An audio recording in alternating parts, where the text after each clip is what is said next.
એમાં ખેડૂતો કોઈ નવી માંગ કરતા નથી. સરકારે આજથી 4 વર્ષ પહેલા સ્ટરલાઇટ કંપનીએ જે વળતર આપ્યું છે એ વળતર પછી સરકારે પરિપત્ર કર્યો છે કે 200%નો વધારો. એમાં મોંઘવારી એડ નથી કરવી, અમે સરકારને બક્ષિસમાં આપીએ છીએ. જેટલી મોંઘવારી વધી છે બરાબર છે, સામાન્ય રીતે એડ કરવી જોઈએ. એ અમે આ ધારાસભ્યશ્રીઓને, સંસદ સભ્યશ્રીઓને, ખેડૂતો છીએ બક્ષિસમાં આપીએ છીએ. એ વધારાની મોંઘવારીનો ભાવ નથી જોતો. 200% જે સરકારે વધારો કરી રહ્યો છે, પેલા 13 લાખ આપ્યા હોય તો અત્યારે 26 લાખ આપો, પેલા 10 આપ્યા હોય તો અત્યારે 20 આપો, પેલા 8 આપ્યા હોય તો અત્યારે 16 આપો. નવું કોઈ અમારી માંગ નથી. નમસ્કાર, છેલ્લી જાગીરમાં આપ સૌનું ફરી એક વખત ખૂબ ખૂબ સ્વાગત છે. છેલ્લી જાગીર ખેતી અને ખેતી સાથે જોડાયેલા સમાચારો એ તમારા સુધી પહોંચાડતું રહે છે. ખેડૂતોના પ્રશ્ન હોય કે પછી ખેતી સાથે જોડાયેલા જે વિવિધ મુદ્દાઓ એની જે વિગતે સમજ એ ખેડૂતો સુધી પહોંચાડવાનો એક પ્રયાસ એ છેલ્લી જાગીર છે.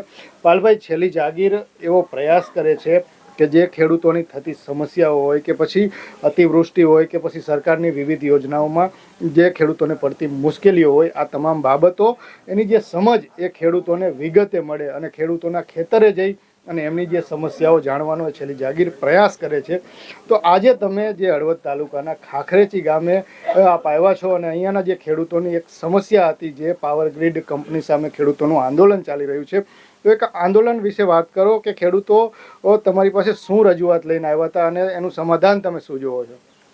અને તો પહેલા આ તમારું નામ જે છે છેલ્લી જાગીર, ચોથી જાગીર તો પત્રકારત્વને કહેવામાં આવે છે, પણ ચોથામાં છેલ્લી જાગીર આમ મને આમ અંદરથી કુતૂહલ થયું નામ સાંભળીને. એમ એટલે જેમ છેલ્લી જાગીરે અત્યારે યુવાનોએ હાથમાં બૂમ લેવું પડે છે, ક્યાંક ને ક્યાંક જે યુવાનોને જે મળવું જોઈએ નથી મળતું, જે જનતાને સાચા ન્યૂઝ મળવા જોઈએ એ ફ્રન્ટલાઇન મીડિયા, જેને આપણે ગોદી મીડિયા કહીએ છીએ, એ ક્યાંક ને ક્યાંક નથી કરતી.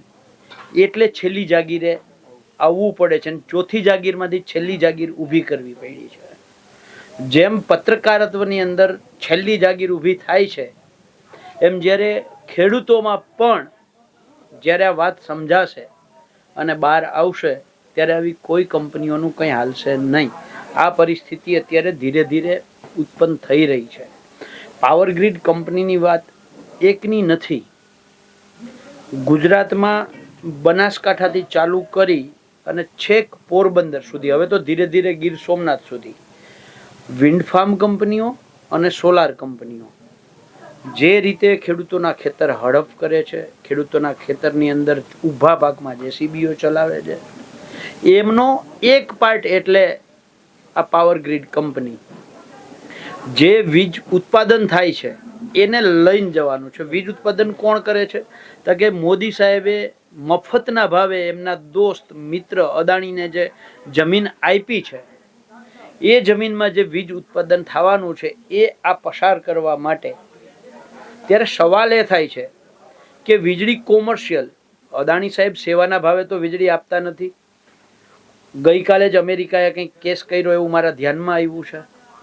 એ કેસમાં એવી કંઈક વાત છે કે અલગ અલગ રાજ્યોમાં વધારે રૂપિયાથી પાવર આપવા માટે અદાણી સાહેબે ક્યાંક ને ક્યાંક લાંચ આપી. મને એમાં પ્રોપર ખબર નથી, પણ આવી માહિતી મેં યુટ્યુબરોને 4-5ને સાંભળ્યા તો એમાંથી મને આવું સાંભળવા મળ્યું છે. તો સવાલ એ છે કે જ્યારે એક કોમર્શિયલ બેઝ માટે ધંધો કરતા હોય, તો એ કોમર્શિયલ બેઝ માટે અમારા ખેતરમાં થાંભલો આવતો હોય તો અમને જંત્રીના ભાવે વળતર શું કામ? કોમર્શિયલ ભાવે વળતર મળવું જોઈએ. એ દર મહિને કમાય છે એમાંથી, તો એનો એક હિસ્સો અમને પણ મળવો જોઈએ. અમારા ખેતરમાં થાંભલો છે, અમારા ખેતર ઉપરથી તાર પસાર થાય છે. આ થાંભલો અને તાર પસાર થવાના કારણે અમારા ખેતરની જે કિંમત છે એ ઘટી ગઈ છે. તો જે ઘટેલું વળતર છે એ પહેલાં આપવું જોઈએ અને પછી દર વર્ષે જે કમાય છે એમાંથી અમુક ટકા મિનિમમ ભાડું અમને આપવું જોઈએ. કારણ કે આ સેવા માત્ર નામ છે. દેશ સેવા છે ને, એ દેશ સેવા નથી, દોસ્ત સેવા છે. એટલે દોસ્ત સેવા થાય છે તો એના માટે અમે શું કામ ભોગ બનીએ છીએ? આ એટલા માટે હું કહું છું કે આની પહેલા 4 વર્ષ પહેલા સ્ટરલાઇટ કંપનીએ અહીંયાથી 765 કેવીની લાઈન પસાર કરી. એની અંદર ખેડૂતોને 13 લાખ 14 લાખ 15 લાખ વળતર મળ્યું. જો સ્ટરલાઇટ કંપની છે એ 13 લાખ 14 લાખ 15 લાખ વળતર આપતી હોય અને એ 3-4 વર્ષમાં વચ્ચે રાજ્ય સરકારે આમાં ખેડૂતોને વીજ લાઈન અને વીજ પોલ આવતા હોય તો 200% વધારે વળતર મળશે એવી જાહેરાત કરી છે, એવો પરિપત્ર કર્યો છે.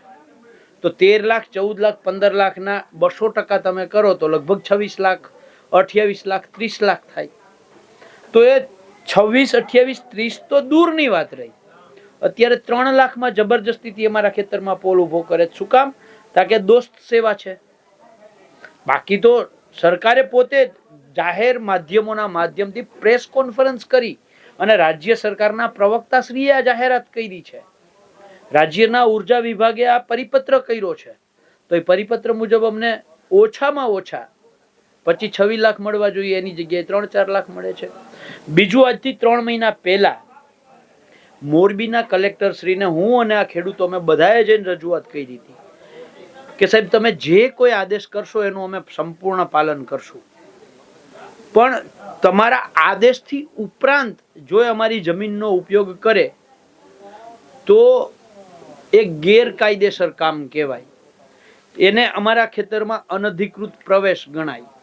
તો એની સામે જેટલી પોલીસ કંપની માટે થઈ અને અમારી સાથે સખ્તાઈ વર્તે છે એટલી ને એટલી સખ્તાઈ પોલીસે કંપની સામે વર્તવી જોઈએ. કારણ કે કાયદો તો સમાન છે. મને એટલો જ લાગુ પડે, તમને એટલો જ લાગુ પડે છે. થયું એવું કે આ જે 765 કેવીની લાઈન છે તો એમાં નિયમો એવા છે, પરિપત્ર એમ કહે છે કે 50x50 મીટર, દાખલા તરીકે તમારું જે ટ્રાયપોડ ઊભું છે એના 4 પાયા હોય અને એની વચ્ચેની જગ્યા છે, એમાં કામ કરવા માટે અમે ના પાડી શકીએ. સહમત. 68 મીટરનો તાર ખેંચવા માટેનો કોરિડોર એટલે 68 મીટર પહોળાઈમાં એ ઉપયોગ કરે ત્યાં સુધી અમે ના પાડી શકીએ. સહમત. અમે ના નથી પાડતા. પણ આજે તમે પોતે અહીંયા જોયું હશે, તમારા કેમેરામાં કેદ થયેલું છે, એ 50 મીટરની જગ્યાએ 100 મીટરમાં અમારી જગ્યાનો ઉપયોગ કરે છે.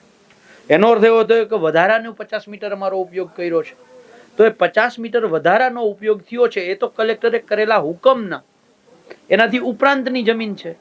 તો એ તો કાયદેસર અમારો અધિકાર બને છે કે એ વપરાશી હક તરીકે, એને વપરાશી હક કહેવાય. જ્યારે કોઈ વ્યક્તિ સરકારે કરેલા આદેશ સિવાયની મારી જમીન ઉપયોગ કરવી હોય તો કંપનીએ મારી હારે વપરાશી હકનો કરાર કરવો જોઈએ. અને એ કરાર મુજબ મારે કેટલા રૂપિયામાં કરાર કરવો એ દ્વિપક્ષીય કરાર, બે પક્ષોને પોહાય તો થાય, ના પોહાય તો ના થાય. એમાં મારે 5 રૂપિયાનો કરવો કે 5 લાખ કે 50 લાખનો કરવો એ તો મારો અબાધિત અધિકાર છે. પણ એ નથી થતું. કંપની અમારી યારે કોઈ વપરાશી હક નથી કરતી, અમને પૈસા નથી આપતી. અહીંના તમામ ખેડૂતોનું કેવું એવું છે કે પાછલા બારણેથી પોલીસને પૈસા આપે છે. તમે બધાને સાંભળ્યું હશે, ખેડૂતો કહેતા હતા કે પાછલા બારણેથી પૈસા આપે છે એટલે અમારી ઉપર જો હુકમી થાય છે. આજે અમે ત્યાં ઉપસ્થિત જે ઇન્સ્પેક્ટર હતા એમને પણ કહ્યું સાહેબ આટલા નિયમોનો ભંગ કરે છે. લેબર લોનું પાલન થતું નથી, પીએફના કાયદાનું, પ્રોવિડન્ટ ફંડના કાયદાનું પાલન થતું નથી. ઊંચાઈ ઉપર કામ કરવા માટે સર્ટિફિકેટ હોવું જોઈએ, જે છે નહીં. જ્યાં સુધી મારી જાણમાં છે ત્યાં સુધી પંચાયત ધારામાં મુજબ 2.5 મીટરથી નીચે અથવા તો ક્યાંય પણ પાકું બાંધકામ કરવું હોય તો લોકલ ઓથોરિટીની મંજૂરી લેવી પડે. તો લોકલ ઓથોરિટી એટલે પંચાયત આવે. તો પંચાયતની પણ ક્યાંક ને ક્યાંક પાકું બાંધકામ કરવા માટે, તમે જોયો સિમેન્ટનું કેવડું પાકું બાંધકામ હતું, તો એની મંજૂરી લેવી પડે. તો ક્યાંય કરતા ક્યાંય લેવામાં આવતી નથી.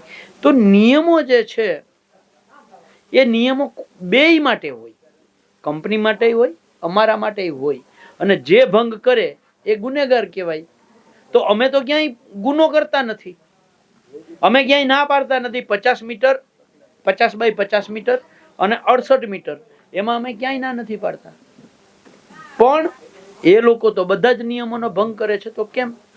એટલે મૂળ લડાઈ છે આ છે કે એક તો અમને યોગ્ય વળતર મળતું નથી, અમારી જમીનનું કિંમત છે એ ઘટી જાય છે, અને બીજું 3 લાખ આપીને પણ 50x50 ની જગ્યાએ 100x100 200x200 મીટરનો ઉપયોગ કરે છે. અત્યારે ખેડૂતને આ ચણા વાવવા છે, જીરું વાવવું છે, ઘઉં વાવવા છે. તમે જોયું અહીંયા વાવી શકે ખેડૂત? એવી હાલત છે અહીંયા. તો પછી ખેડૂત જાય તો જાય ક્યાં? એટલે હવે એક વસ્તુ એવી કહેવાય કે માનો કે હાઈકોર્ટ કોઈ ચુકાદો આપે કે સુપ્રીમ કોર્ટ આપે, જે ચુકાદો આપે એ એક માઇલસ્ટોન બને કે બીજો કોઈ કેસ હોય તો એ ચુકાદાના આધારે કોર્ટ બીજો ચુકાદો બીજો કેસની સુનાવણી કરે. ખેડૂતના કિસ્સામાં એવું કેમ નથી? માનો કે જે 4 વર્ષ પહેલાંની તમે વાત કરી કે 4 વર્ષ પહેલાં અહીંયાથી જ બાજુમાંથી લાઈન નીકળી, એને જે વળતર ચૂકવું એ તમે કીધું એમ ઘણું વધારે હતું. તો એ જ વળતર માટે આટલી માથાકૂટ કેમ? સરકારને એ નથી દેખાતું કે જે 4 વર્ષ પહેલાંના ખેડૂતોને એટલું વળતર આપી શકાય તો આ લાઈનમાં કેમ નહીં? તો સરકાર આ બાબતે કેમ કંઈ નથી કરતી? જો તમે હાઈકોર્ટ ને સુપ્રીમ કોર્ટ બહુ ઉપર જતા રહ્યા. કલેક્ટર છે ને એમની પાસે 2 પાવર છે. એક વહીવટી પાવર છે અને બીજો જિલ્લાના મેજિસ્ટ્રેટ છે. કલેક્ટર અને કલેક્ટરના અગાઉના હુકમો છે એ પણ એક એક્ઝામ્પલ બને છે. તો અગાઉ જે કલેક્ટર હોય, અને એવું નહીં કચ્છમાં કલેક્ટરે હુકમ કર્યો હોય તો એ મોરબીને લાગુ પડે છે, વલસાડમાં કલેક્ટરે હુકમ કર્યો હોય તો એ મોરબીમાં લાગુ પડે છે. બરાબર છે? આ જે વ્યવસ્થા છે આનો ભંગ એટલા માટે થાય છે કે દેશ સેવાની જગ્યાએ દોસ્ત સેવા છે, બીજું કાંઈ નથી. અને દોસ્ત કોણ અને કોનો એ મેં પહેલા કહ્યું છે. દેશના વડાપ્રધાન નરેન્દ્રભાઈ મોદી જેની છત્રછાયામાં વડાપ્રધાન છે, એવા એમના દોસ્ત જે મહારાષ્ટ્રની સરકાર પાડવા માટે અજીત પવારના શબ્દોમાં કહીએ તો મીટિંગમાં પણ ઉપસ્થિત હતા, એવા એમના દોસ્ત અદાણીજી માટે આ દોસ્ત સેવા છે. એટલે બધા જ નિયમો બાજુમાં જતા રહ્યા. પાલભાઈ, જે આખી સિસ્ટમની લડાઈ કહેવાય કે ગાંધીનું ગુજરાત, અને અહીંયાનો ખેડૂત આટલો જે કમજોર ખેડૂત, હવે આ ખેડૂતોની સમસ્યાઓ અત્યારે તો તમે આ વિસ્તારના ખેડૂતોને મળ્યાને સાંભળી. હવે એક ફિગરની આપણે વિગતે વાત કરો કે ખેડૂતોને અત્યારે જે વળતર આપવામાં આવે છે સરકાર તરફથી, એ આંકડો કયો છે અને ખેડૂતો શું માંગ કરી રહ્યા છે કે અમને શું જોઈએ છે? શેનું વળતર? આપણે જે થાંભલા માટેની વાત છે, અત્યારે જે પાવર ગ્રીડ કંપનીની લાઈન નીકળે છે જ્યાંથી તાર પસાર થાય અને જ્યાં એનો થાંભલો આવે, એમાં સમજાઈ ગયું. એમાં ખેડૂતો કોઈ નવી માંગ કરતા નથી. સરકારે આજથી 4 વર્ષ પહેલા સ્ટરલાઇટ કંપનીએ જે વળતર આપ્યું છે એ વળતર પછી સરકારે પરિપત્ર કર્યો છે કે 200%નો વધારો. એમાં મોંઘવારી એડ નથી કરવી. અમે સરકારને બક્ષિસમાં આપીએ છીએ. જેટલી મોંઘવારી વધી છે, બરાબર છે, સામાન્ય રીતે એડ કરવી જોઈએ. એ અમે આ ધારાસભ્યશ્રીઓને, સંસદ સભ્યશ્રીઓને, ખેડૂતો છીએ, બક્ષિસમાં આપીએ છીએ. એ વધારાની મોંઘવારીનો ભાવ નથી જોતો. 200% જે સરકારે વધારો કરી રહ્યો છે, પેલા 13 લાખ આપ્યા હોય તો અત્યારે 26 લાખ આપો, પેલા 10 આપ્યા હોય તો અત્યારે 20 આપો, પેલા 8 આપ્યા હોય તો અત્યારે 16 આપો. નવું કોઈ અમારી માંગ નથી અને વધારાનું કોઈ વળતર અમારે જોતું નથી.